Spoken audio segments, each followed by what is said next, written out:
like to give the floor to representative from the MGoS, because I first give the floor to the Asia Pacific Sales Unit. You have the floor. Thank you, Excellency. My name is Ali Jillani from Asia Pacific Regional Civil Society Engagement Mechanism, speaking on behalf of major groups and other stakeholders. Firstly, we are grateful for the opportunity and once again reaffirm the key role that major groups and other stakeholders could play in the ECOSOC cycle. For the HLPF and ECOSOC, we believe that stronger action-oriented outcomes are crucial. They both have to provide political leadership for various constituents, intergovernmental bodies, and organizations throughout the UN system. Our specific comments for Annex 1 include: we appreciate the spirit of Para 4 and recognize the aim to ensure a stronger cycle of review, endorsing the need to embed the recommendations from the HLPF into an annual cycle. ECOSOC discussions should actually focus on the reduction of global economic and financial risks for developing and least developing countries by reducing debt distress, curbing illicit financial flows, and protecting state policy space to safeguard public interest. It should address health risks, including sexual and reproductive health, multiple forms of gender-based violence and inequalities, and issues concerning migrants, displaced populations, and refugees. We remain concerned that Focus Week in February might impede the access of smaller states and civil society organizations due to increased costs, leading to lesser attendance in July. Representation of member states on the Focus Week as well as HLPF, either from capital or as delegations, should be supported and assured.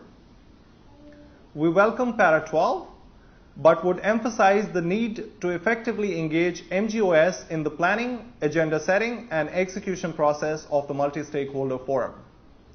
On Para 18, while seeing the value of hybrid format, including a virtual aspect, certain limitations still need to be addressed to ensure meaningful stakeholder engagement before hybrid meetings are adopted as a norm.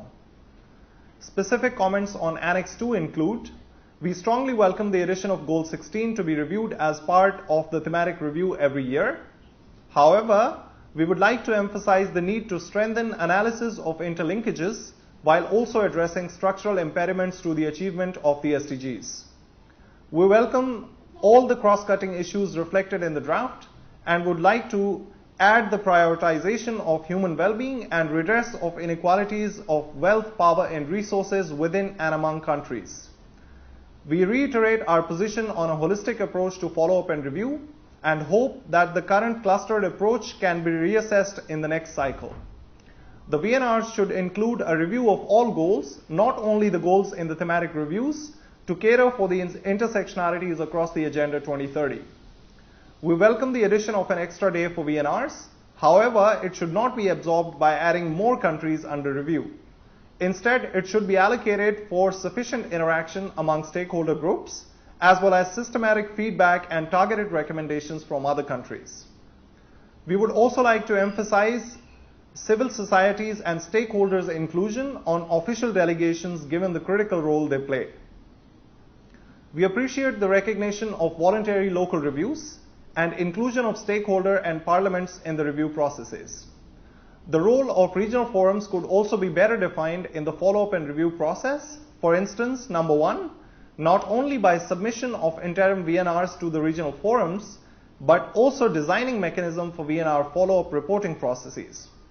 Number 2, HLPF should systematically integrate regional forum outcomes and perspectives with a continuous feedback loop to flow back into regional, sub-regional, and national levels for efficient follow-up. In the MGoS section, we are pleased to note that the clear commitment on meaningful participation of a diverse and inclusive range of major groups and other stakeholders in all aspects of its work and the importance of the self-organizing principle.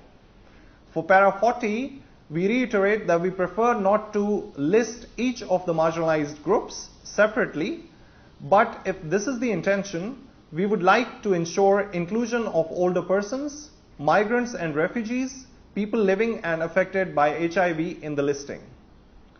In Para 42, we stress the importance of full digital accessibility, including stable internet connection and infrastructure. interpretation facilities, sign language, and broader accessibility to guarantee that online engagement is equally meaningful and participatory.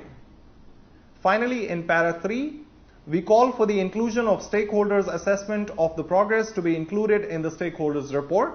We also recommend that shadow reports should also be included on the United Nations website along with the HLPF reports. I thank you, Excellency, for the opportunity. Thank you, Ali, for your statement.